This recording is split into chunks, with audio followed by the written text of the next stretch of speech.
So Rigo, as a gold candidate, I know that you received multiple offers. Tell us about, maybe how many offers you got and ultimately what made you make the decision to end up at your current company.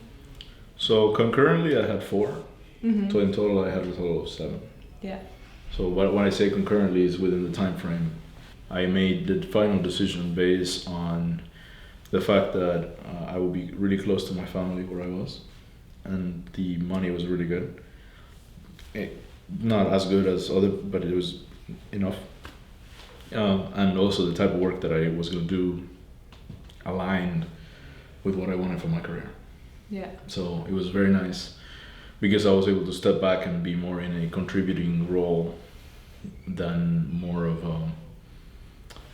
the person behind the scenes, pulling the strings, making sure everything is okay, and then a contributing role. What advice would you give to hiring managers that are maybe currently looking to attract a top candidate like yourself? Like, what do they need to offer? What do they need to do to be able to make sure that they can get someone in the door?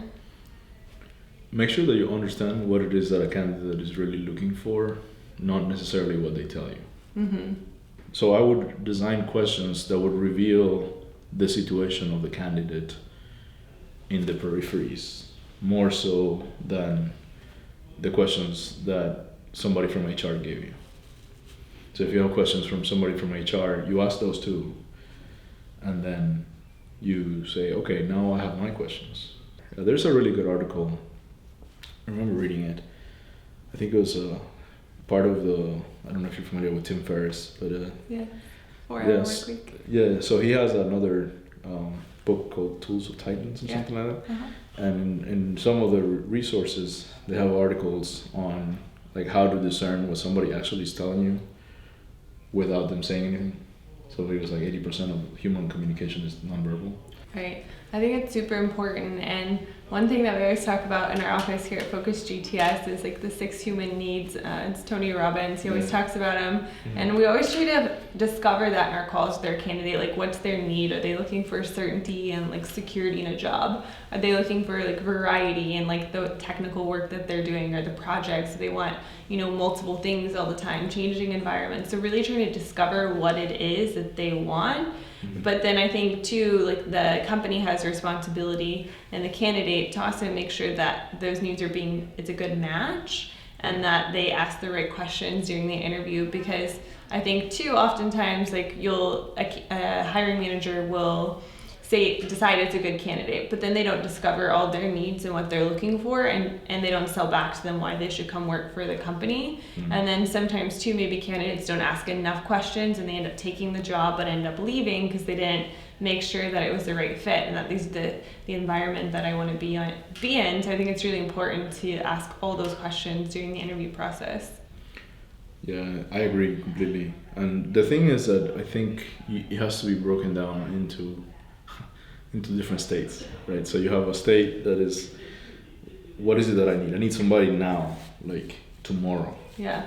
That is a very different state than I need somebody that's gonna take my business to the next level. Right. Those two things are not the same thing. Yes. Maybe you need a technical person, short term, even a contract, and maybe you're not getting into all their life goals, right. and but it's like, I need a freelancer. Yeah. Then you go to like TopTal or Gigster.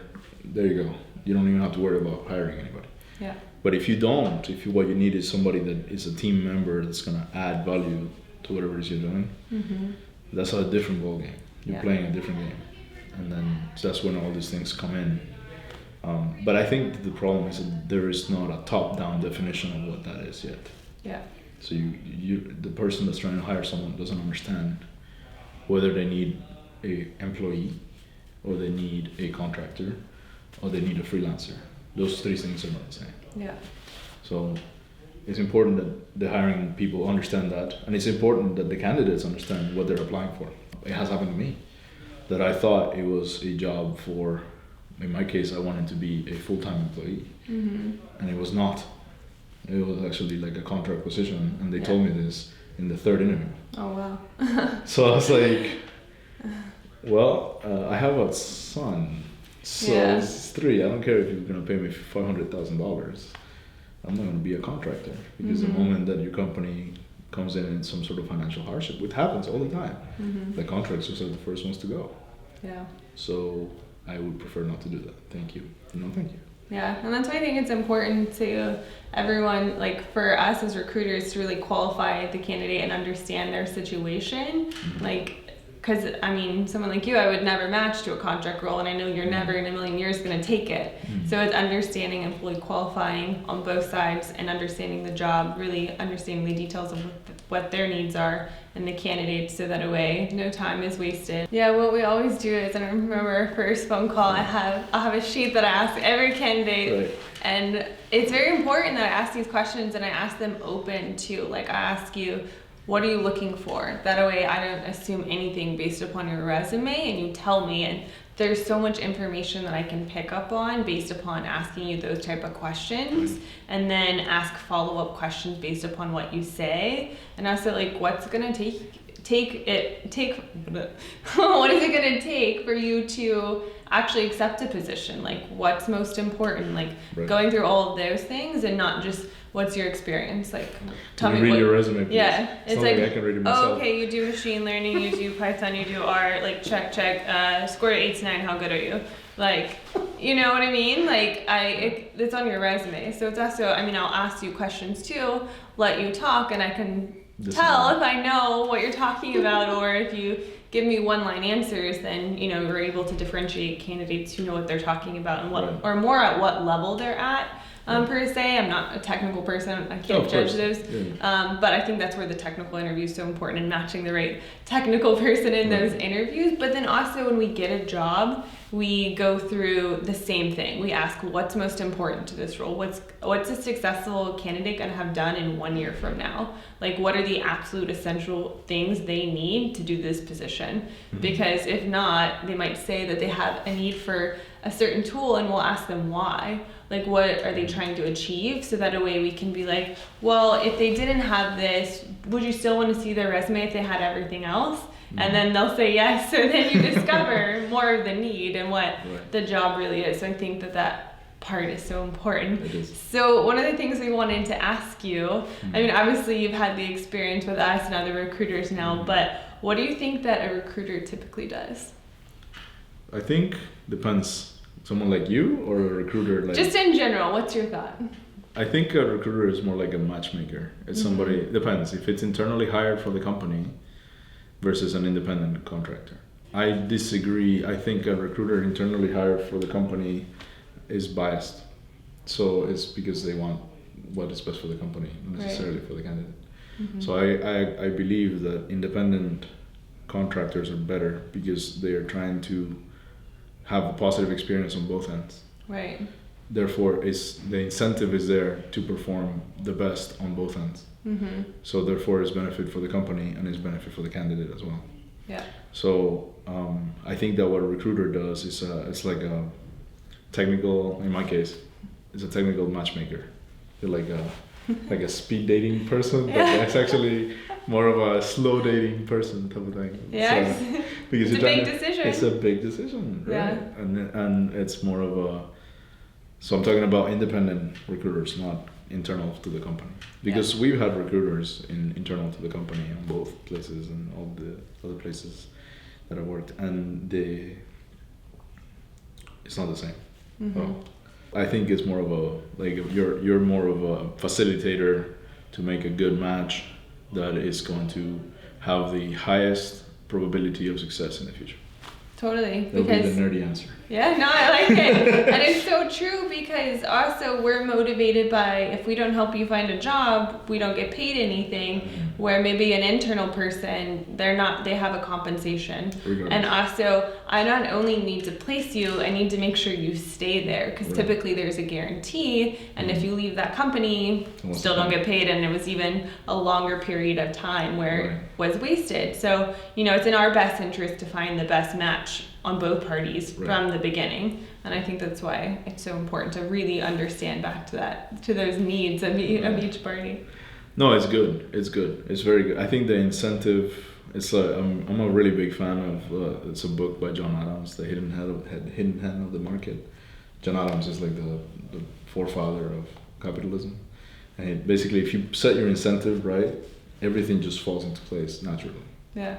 So if that with those incentives, I think everything is in place so that when it works well, you have a lasting positive relationship for years.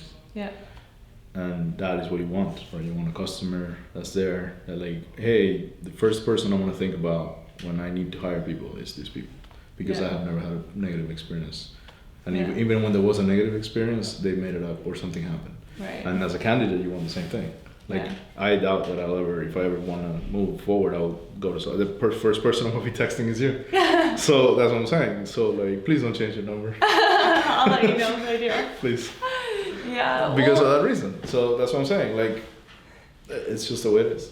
Right. So. Well, I mean, there will be experiences where people have, not the greatest with the recruiters, but for me, it's like, I always look at it as a strategic partnership. Like, at the current company that you're at, it's not somewhere that I placed you, but at the end of the day, like, it's about relationships for me and strategically partnering with people in the market, because this space, although it's big, it's not that big. And as you get to know everyone, like, I'm here to like help you at whatever point possible, even just to be a resource, like what's happening in the marketplace, like what are you seeing, like, and also like how do you even retain your people? We're talking about the needs again. It's like, how do you keep your people happy? There's certain things that especially like data scientists are looking for. I mean, in humans we all have needs, but certain things that really keep that top talent at organizations. So just always be a resource for the marketplace. Yeah, it's very useful. It was useful to me, so I'm very grateful. Thank you. Awesome. Thanks, Rigo. Yeah. All right, Rigo, we like to end every interview with asking you this one question. What is data science to you? So data science to me is the ability to apply the scientific method to transform data and information into something that has value, whether that's value for a product, for a service. But you have data and you have information, and you use the scientific method, not Python or C or whatever, the scientific method to create information. They take that information and create value from it at some point. That to me is what data science is. Perfect. Awesome. Well, thanks so much for coming into the Focus GTS studio. I look forward to partnering in the future together. Oh, absolutely. Thank you so much, guys, for having me. It was a blast. Appreciate it. Thank you. Awesome.